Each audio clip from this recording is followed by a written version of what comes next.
Hello BooTube! This is my part 2 video to my reaction rant to Arrow Season 5 Episode 3 titled Spectre of the Gun, which premiered February 15. I know I'm late on it, but this premiered during Valentine's week, and I was kind of busy at that time.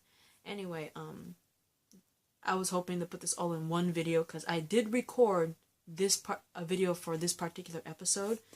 But when I pressed the stop button to stop recording, and then I went to my files to check on my recording, it didn't record. And it was just one video. And this ended up being a part 2 mainly because, one, I was ranting for at least a good 2.5 minutes in the beginning. And this subject pretty much gave me a flashback of my high school years where I actually did have a scary encounter with a gunman before, where our high school was in fact on lockdown, I think by sophomore year.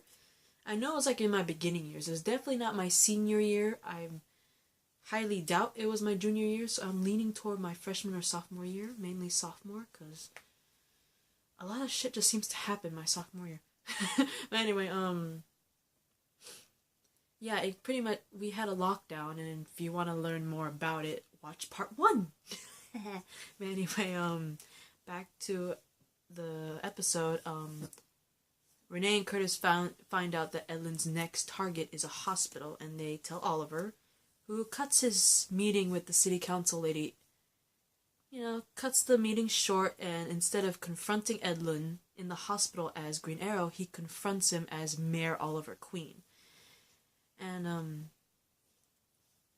a good long hard speech about how, to Edlin, Oliver has a speech, and he manages to dissuade Edlin from killing anyone in the hospital, saying, you don't have to do this, you don't have to become that person. At the same time, Edlin's my family, they were innocent, they didn't deserve this, no one did anything in retaliation for my family, right? And he's Oliver tries to retaliate, saying, well, I know your family, they were innocent, but so were the people you killed in City Hall. And wounded, but mainly killed, right? And because he said that, the fact that Oliver pretty much tells him, your family was innocent, but so were the people you killed in City Hall, pretty much makes Edlin oh my god, what have I done? I basically have become the very people that killed my own family. And so he puts the gun to himself. And I honest to God thought that Edlin was actually going to shoot himself in the head. And I was like, is CW really going to do that? Are they really going to show a dude shoot himself on TV? I was like, part of me thought they're actually going to do it I thought the CW had the balls to actually show that, but then maybe tone it down a little and maybe, have Edlin kill himself, but show it off screen, so they don't show his head get blown off or something. But, Oliver not only convinces Edlin not to kill anyone in the hospital, but he manages to also convince him not to kill himself and to surrender, because he's you know what? You have to live. You made a mistake and everything, I understand that, but you have to live. Your family will live on through you if you choose to live yourself, right? So he manages to dissuade Edlin from killing anyone and himself and surrender to the police.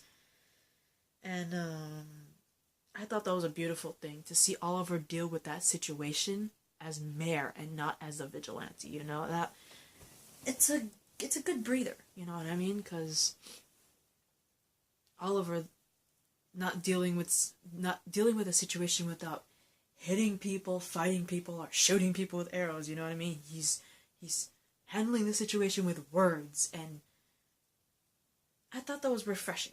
And I didn't want Edlin to die, you know what I mean? Because obviously he's hurt. Like I said, it's kind of like survivor's guilt. His entire family was killed, and he's the only one left.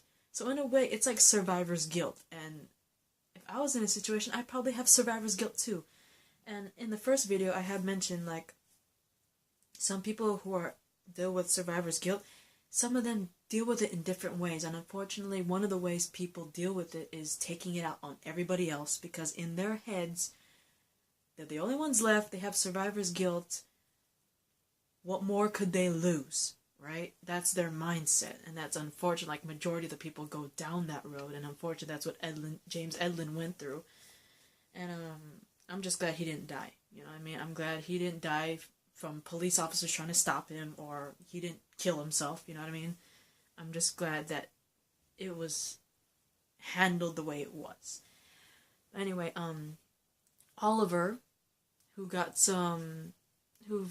started talking to Renee about the subject, ends up talking to that city council lady again, and they come to an arrangement with the city council over the Gun Control Act that will basically, I don't remember the act in general. All I remember is that Oliver managed to convince the city council lady to an agreement over the act, and apparently he talked it over with Renee before talking to the city council lady again, who apparently found out about Oliver's heroics, because she's like, next time when you have to take off in the middle of a meeting, why don't you tell me that, you took off in the middle of our meeting to stop a man from shooting up a hospital. That is perfectly fine. You just tell me first, right? I thought that was pretty freaking funny. But anyway, another cool thing that happened this episode was,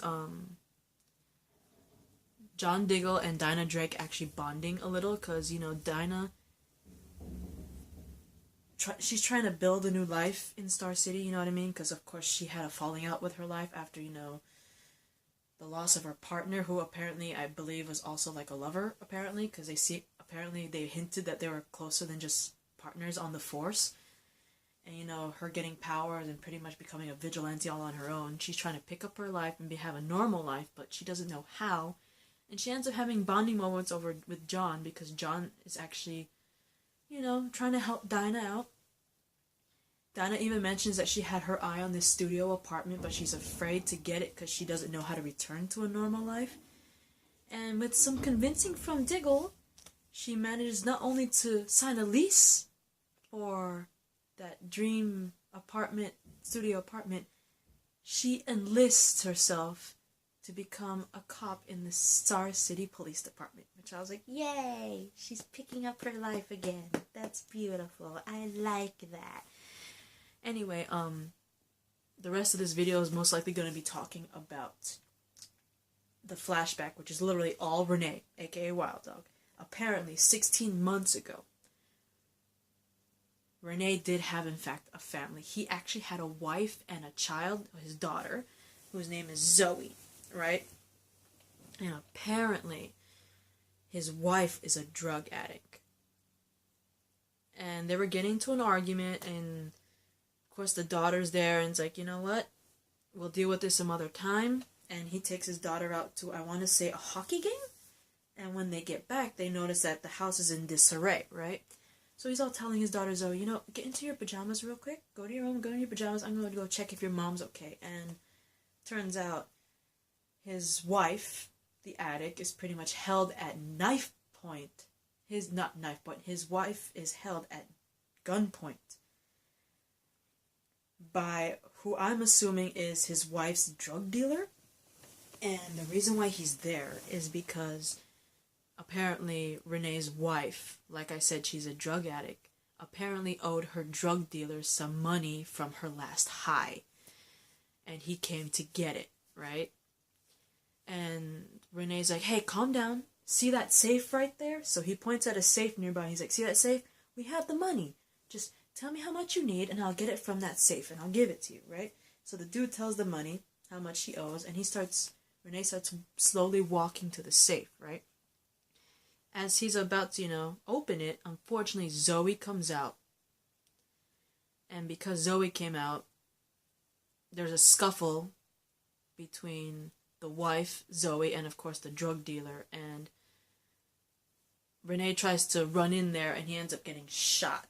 I want to say it was obviously like a graze, but he ends up getting shot and knocked into the shelves that's holding the safe he was trying to get to. The safe opens and turns out there's a gun there, right? He gets the gun, shoots the drug dealer, right?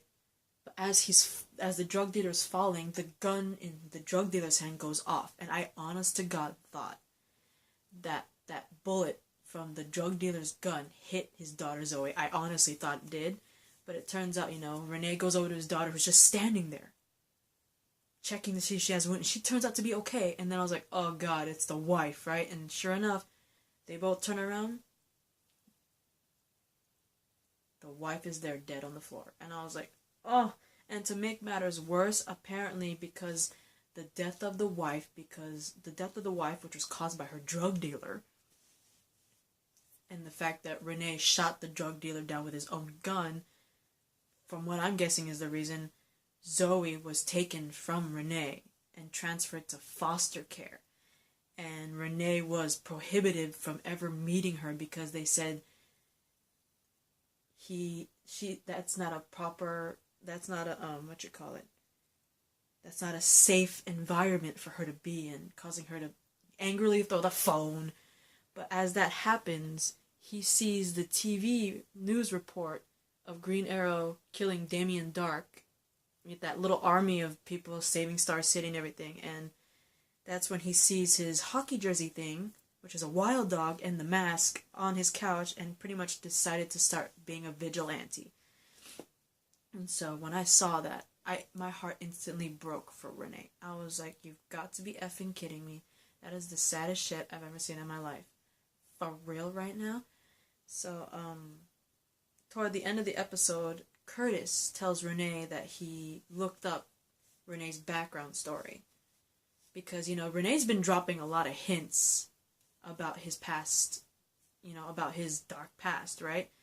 And that, I guess Curtis got, curious, and he looked up Renee's life. He found out about what happened to Renee's wife, because at one point in the beginning, I think the beginning of the episode, Renee actually let slip that if it weren't for his gun, his wife would still be alive. He let slip that he had a wife. And Curtis was like, whoa, you had a wife, right? So Curtis looked up more information about Renee and found out about Renee's daughter Zoe and how she was taken away into foster care. And Curtis, he's like, you know what? You're doing better and you deserve to see your daughter. So I'm going to promise you, I'm going to help you legally try to get Zoe back so you can see her again, which I thought was a cute bro TP moment between the two of them. I really, really loved it. But anyway, Arrow Season 5 Episode 13, Spectre of the Gun. Like I said, I believe the one who directed it was Mark Guggenheim. If it is, props to you, because this was a very tough topic to tackle and put it on TV nonetheless, and you pulled it off beautifully. I loved the episode. It really spoke a lot of volumes. It reminded me of something in my past that freaked the hell out of me. And I just thought you executed this tough topic beautifully. I really do. And I love what you did with John and Dinah, especially Dinah trying to get back on her feet again. I love the friendship bond between Curtis and Renee. Curtis trying to help Renee see his daughter again. I love that. And I love Renee's flashback. I love that we saw more of Renee and what drove him to do that. And I feel for Renee. It's just stuff like that makes you have a deeper connection with these characters. You know what I mean? But anyway, that is my reaction rant to Arrow Season 5 Episode 13 titled Spectre of the Gun. This is my Part 2 vid. And I'll see you guys for my Supergirl Season 2 Episode 13 titled Mr. and Mrs. Mixie. Because I haven't done that one either. So, peace guys.